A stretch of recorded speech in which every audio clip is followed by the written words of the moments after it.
I remember around this time last year, everybody was freaking out, saying like hip hop is dying, hip hop is dead, all that, because sales weren't looking how sales have in the past, and like it took some months before like a rap song hit number one on the charts. And at the time, I wrote this long, lengthy script about hip hop itself, uh, how I thought it wasn't dying, and a whole bunch of stuff. And I still had the script and stuff.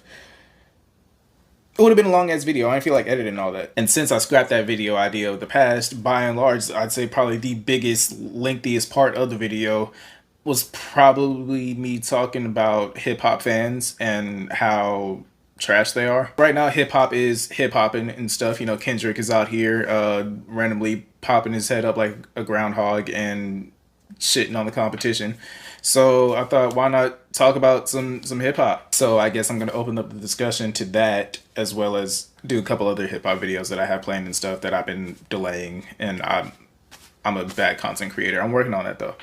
But first off, in talking about why I think hip hop fans are so trash, I feel like I got to acknowledge the whole dopamine burnout that I feel like young and old, everybody's been experiencing. I think a lot of people are on their phones or on TV or, you know, just some sort of socially interactive stuff all the time. And humans aren't really necessarily meant to be stimulated that much. And because of that, I think it makes us less appreciative of the things that we do have. And, you know, like nothing really feels real to us anymore. And I don't want to get all existential with y'all and stuff, but it's just natural. Things aren't going to hit as hard because everything's hitting you at once. But with that being said, that doesn't excuse some of y'all just being pieces of shit, and I'm still going to talk about y'all. So my next point that I have to delve into, it's in a lot of cultures, but I think it's very, very prominent in the hip hop and rap culture.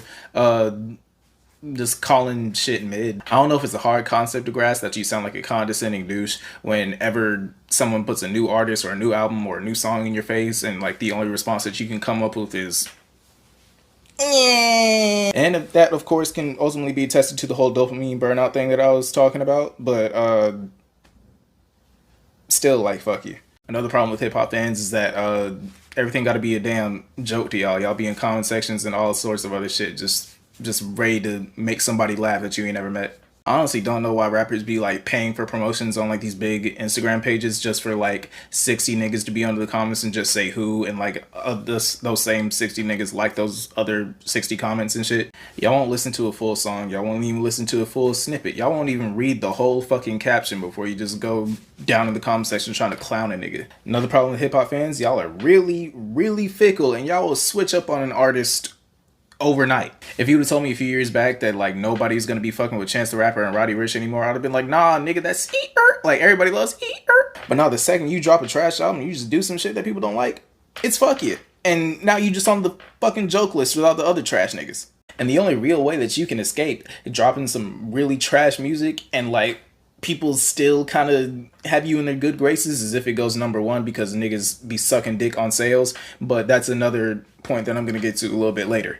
You niggas will go to the same 9 to 5 every single day, fuck up twice a week at that same 9 to 5, expect to not get fired because niggas make mistakes and stuff, but as soon as the artist drops some shit you don't like, you want them dead. And I'm not going to be Mr. Humanitarian here and be like, oh, well, these artists are also people and they have feelings too. I don't know them niggas. I don't give that much of a fuck. I just give a little bit more of a fuck than y'all do. Another problem that I want to discuss in this video, as far as the fans of hip hop goes, is the lack of ability to give new niggas a chance. So recently this rapper, IDK, a rapper that I love a lot, I've been listening to him since high school, shout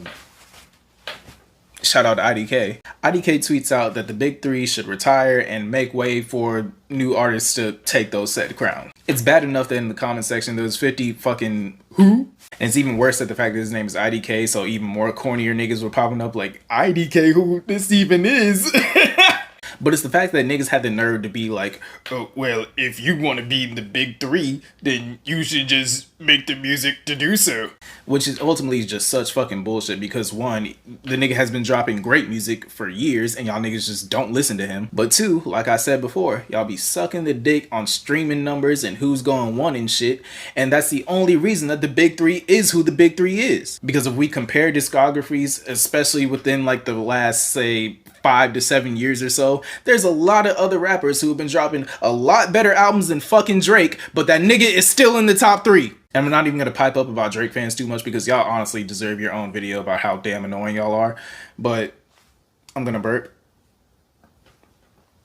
Okay, it's gone. I do want to talk about this Playboi Carti fan that was in my comment section one time because it still bothers me. I forget what video it was. I don't even feel like looking it up, but there was this one dude in my comment section with a Playboi Carti Abby that said, "This nigga is zesty as hell."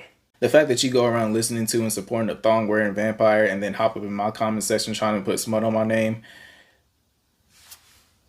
But since we're on the topic of fan bases of particular artists and stuff, I feel like this kind of segues into it decently enough. The way that y'all are like brainwashed and like stuck into groupthink and y'all get to supporting these industry planted artists. Speaking of industry plants, I don't necessarily understand why people complain about them so much. If this said artist is making music that you genuinely enjoy, then I don't know, you should be like thanking the industry for like putting them in your face, I guess. I honestly think things like groupthink and brainwashing is what got Ice Spice to where she's at. Outside of just being so sexy. And these last 2 points, they kind of tie up, they go hand in hand somewhat. So I'm kind of gonna link them together. The laziness that hip hop fans have as far as finding new music, y'all are your own problem. Literally, whatever streaming platform that you have, you could just go click new releases every single Friday. And I guarantee you will find some new shit from a nigga you never heard of that you'll probably end up liking. But instead, you weird fuckity fucks want to like sit all up under niggas' comment sections like, I haven't listened to new hip hop in years. Everything just sounds the same. Oh wow, you're so cool, Papa. I want to be just like you. I don't even like drill music anyways. Said no nigga ever. Get over yourself, bitch. And the problem that also ties within to the laziness of you niggas finding new music is the fact that you niggas be fake caring about these artists and what the fuck they actually have going on. Hell, these niggas going on to Sway in the Morning and all these other radio shows popping off freestyles don't even hit the way that they used to anymore. Nowadays, if these rappers don't do some clip-worthy shit in a Kai Cenat stream or a Funny Marco interview, you niggas are just never gonna give a fuck about them. I thought that was gonna be my last point, but there is something that I kind of mentioned earlier that I kind of want to conclude the video on because I feel like it really just needs to be said again. Shut the fuck up about first week sales. Like, stop. If you're basing the quality of someone's music or your enjoyment of said music on how much other niggas are listening to it, you're weird. And if you're too dumb to realize that faking and inflating streams is very easy to do and it's very commonly done, you're weird. But that's going to be where I end things. I did say I was going to drop like 2 or 3 more videos at the end of March. I didn't do that. Here's April. Hey, this is April me. But you know, life be happening and stuff. Since my last video and the time I'm recording this now, I had to get my car fixed twice. And that ran me up about $1,500. And since, you know, I'm a person of poverty, that kind of put a damper in me being motivated and like being happy and like actually doing the things that I wanted to do. So I decided to stop bitching and I'm gonna get on the camera and do what I like doing. But yeah, lots of videos coming this month, and I truly, honestly mean that. Like, I have a lot of stuff planned, and I think it's gonna be cool, and I hope you're here to watch it. And the easiest way to be here to watch it is that if you subscribe to the channel, and if you like this video, then leave a like, and if you got something to say, then leave a comment. That was horrible. Bye. Outro. 2 things I ain't ever seen. A nigga that beat a gun and bitch I need